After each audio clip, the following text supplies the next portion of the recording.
అంతస్తుల భవనం కుప్పకూలి ఒక ఇద్దరు కార్మికులు మేస్త్రులు చనిపోవటం అనేది చాలా బాధాకరమైన విషయం. అందుకు చింతిస్తున్నాం. వారి మృతి పట్ల సంతాపాన్ని తెలియజేస్తున్నాం. వాళ్ళ కుటుంబానికి సానుభూతిని కూడా తెలియజేస్తున్నాం. ఆ విధంగా మృత్యుంజయుడి కోసం పని కోసం పోయినటువంటి ఇద్దరు కార్మికులు మృతి పట్ల ఈ ప్రభుత్వం ఇంతవరకు స్పందించకపోవటం అనేది సరైనది కాదని మేము భావిస్తున్నాం. వాళ్ళ కుటుంబానికి అన్ని విధాలుగా ఈ ప్రభుత్వం ఆదుకోవాలని కూడా మేము డిమాండ్ చేస్తున్నాం. ఇది మన భద్రాచలం అనేది షెడ్యూల్డ్ ఏరియాలో ఉంది. ఈ ప్రాంతంలో ఏ భవనం నిర్మించాలన్నా, ఇక్కడ ఎలాంటి కార్యక్రమాలు అభివృద్ధి కార్యక్రమాలు చేపట్టాలన్నా దీనికి ఒక పద్ధతి ఉంది. వీటిని చట్టాలు ఉన్నాయి. వాటిని గౌరవించాల్సినటువంటి అధికారులు ఉన్నారు. ఇంతమంది ఉండి కూడా, ఇన్ని చట్టాలు ఉండి కూడా రాజ్యాంగంలో ఈ షెడ్యూల్ ఉన్నప్పటికీ దీన్ని ఎవరు పట్టించుకోకుండా కళ్ళ ముందే 6 అంతస్తులు అది నిర్మాణం జరుగుతుంటే చూసుకుంటూ ఉండటం అనేది ఇది చట్ట ఉల్లంఘనగా మేము భావిస్తూ ఉన్నాం.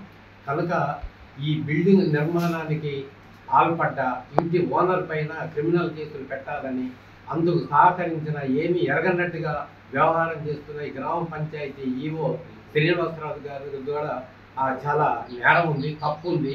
ఇది సరైనట్టు కాదు. ఆయన ఏమైనా చెప్పుకోవచ్చు కానీ ఇద్దరు ప్రాణాలు పోయే చట్టాలు ఉన్నాయి. షెడ్యూల్ ఏరియా ఇక్కడ గిరిజన సంఘాలు కూడా ఆందోళన చేస్తున్నాయి. చట్టాలని, ఆదివాసీ చట్టాలని అమలు చెయ్యండి అని చెప్పి వాళ్ళు నోరు నెత్తి కొట్టుకుంటా ఉన్నారు.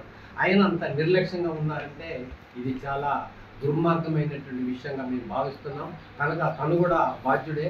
ఆ విధంగా వీళ్ళని బాధ్యుల్ని చేసే సంబంధిత అధికారులను కూడా వాళ్ళ మీద కూడా క్రిమినల్ కేసులు పెట్టి శిక్షించాలని కూడా మేము డిమాండ్ చేస్తూ ఉన్నాం. ఈరోజు ప్రెస్ మీట్ నిర్వహించడం జరిగింది.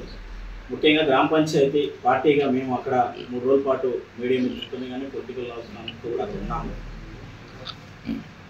ఈ 6 అంతస్తుల బిల్డింగ్ కూలిపోవడానికి కారణమైనటువంటి గ్రామ పంచాయతీ ఈవోని కనీసం చర్యలు తీసుకోకుండా ఇప్పటి వరకు ఆయన ఏదో ముందే నోటీస్ ఇచ్చాడని చెప్పేసి గ్రూపులలో, సోషల్ మీడియాలలో వీడియోని రిలీజ్ చేసేసి ఆయన్ని మాత్రం ఈ సమస్యను పక్కదారి పట్టించేసి ఉద్యోగాన్ని కాపాడుకోవడం కోసం మాత్రం ఈ వీడియోని బయటికి పంపించే ప్రయత్నం అనేది జరుగుతూ ఉంది.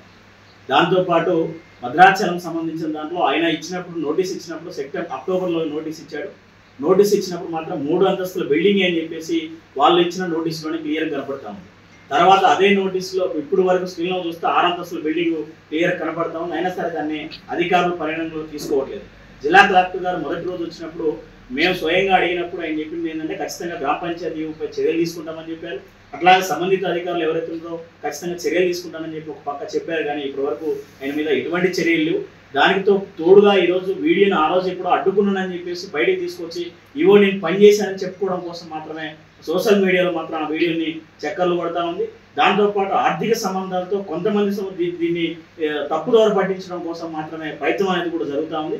కాబట్టి ఉన్నతాధికారులు ఎవరైతుందో, జిల్లా కలెక్టర్ గారు ఎవరైతుందో సమగ్ర విచారణ దీన్ని జరిపించాలి. ఎందుకంటే 2 ప్రాణాలు ఒక పక్క కోల్పోయాయి. దాంతోపాటు భద్రాచలంలో ఇదొక్క బిల్డింగే కాదు, నూతన బిల్డింగ్లు చాలా బిల్డింగ్లు కన్స్ట్రక్షన్లో ఉన్నాయి భద్రాచలంలో. అది జగమెరిగిన సత్యం అందరూ కూడా తెలిసిందే.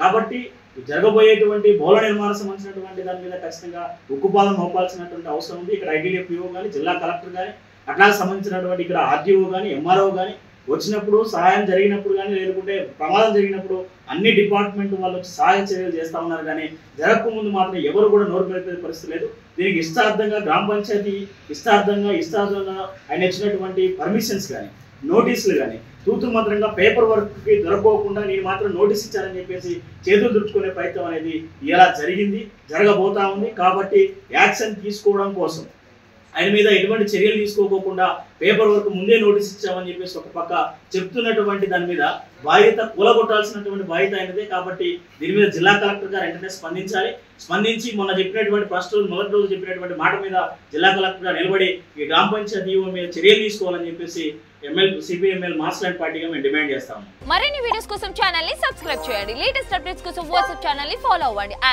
లింక్ డిస్క్రిప్షన్ లో ఉంది.